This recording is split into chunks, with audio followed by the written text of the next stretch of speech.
Pourquoi et comment utiliser useState? Alors ici nous avons un exemple tout simple d'un composant fonctionnel. On affiche ici un chiffre 0 et un bouton increment qui va devoir incrémenter de 1 à chaque fois ce chiffre 0. Pour le moment, rien ne se passe, tout est statique. On peut ajouter un événement onClick à ce bouton et on exécute une fonction increment.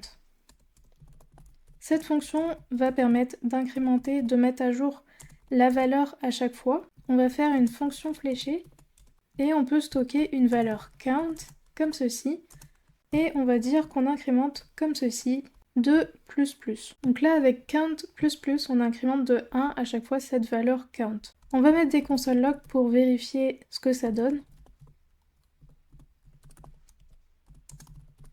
Si on clique sur increment, nous avons bien dans le console log 1, 2, 3, etc. Ça incrémente correctement. Et là, à la place de 0, on peut mettre la variable. On a à nouveau 1, 2, 3, 4, 5, mais le chiffre ici ne change pas. On peut mettre un autre console log pour voir ce qui se passe. On va mettre render.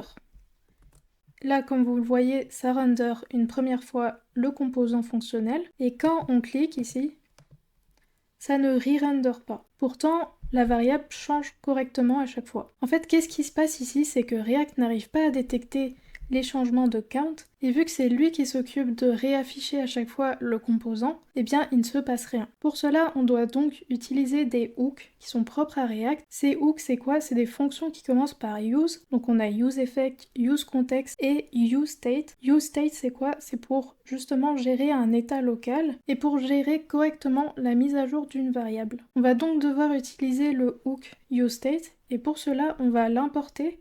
Donc on fait import entre accolades useState et on l'importe de React.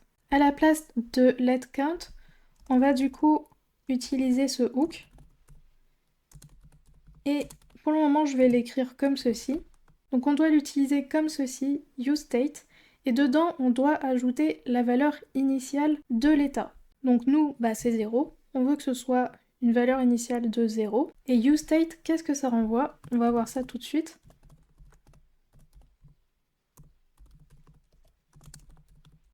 useState, ça renvoie un tableau avec en premier élément la valeur initiale qu'on indique ici, et une fonction ici qui va servir à mettre à jour l'état. Donc au lieu de faire data 0 comme ceci, on obtient bien la valeur initiale. On va faire du destructuring, ça irait plus vite et c'est plus propre. Donc on récupère le premier élément, on peut le renommer comme on veut vu que c'est un tableau.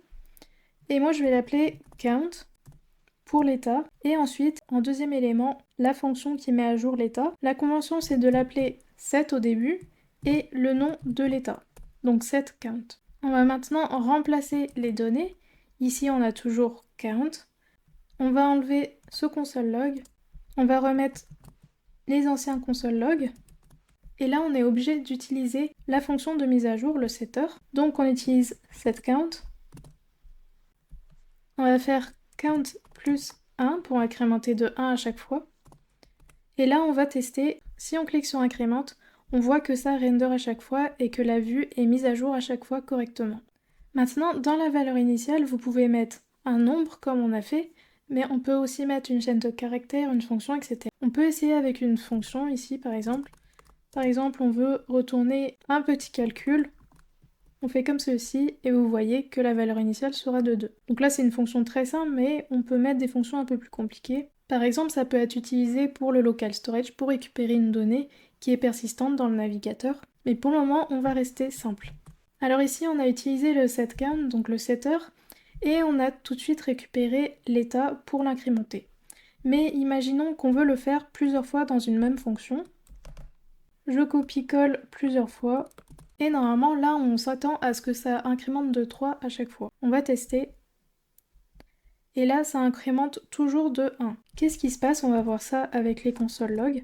Là, vous voyez que count n'incrémente pas du tout entre chaque set count. Qu'est-ce qui se passe? En fait, React, pour optimiser les performances, il ne met pas à jour count dans une même fonction. Donc, pour être sûr d'avoir le dernier état mis à jour, on peut transformer ça en fonction.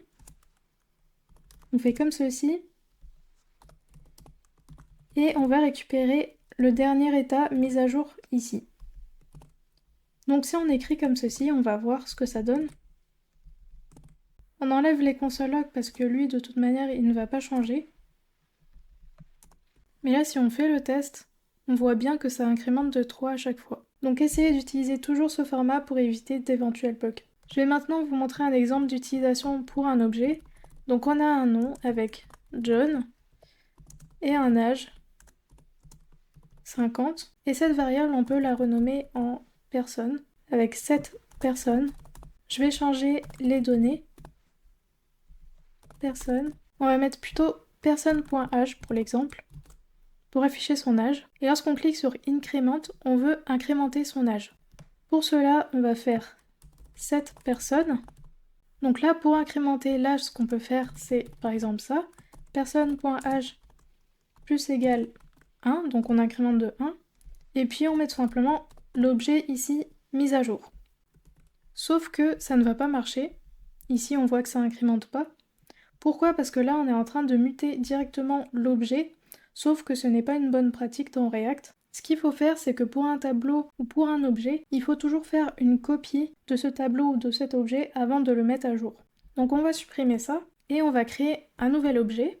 Puis grâce au spread operator, les 3 petits points ici, on va pouvoir extraire chaque propriété de l'objet personne, donc âge, name. Ensuite, ce qu'on veut incrémenter, c'est quoi? C'est âge. Et on va l'incrémenter de plus 1. Donc on pourrait faire personne.âge plus 1. Là, on va tester. On voit que ça met à jour correctement. Pour une meilleure pratique, on va faire comme avant. On va récupérer le dernier état mis à jour. Trêve personne. Et on va les remplacer ici. Alors pour que ça return correctement, on va mettre entre parenthèses. Et là, on n'a plus d'erreur. Et on voit que ça marche correctement. Voilà pour l'utilisation de useState. Si vous souhaitez aller plus loin, je vous propose une formation, créer sa première appli React, où vous êtes guidé pas à pas sur la création d'une application React. Le but de cette formation, c'est de pratiquer un maximum, donc pour chaque fonctionnalité, vous avez des tâches à réaliser, un résultat attendu, des indices et une solution. Donc n'hésitez pas à jeter un coup d'œil sur mon lien en barre d'infos.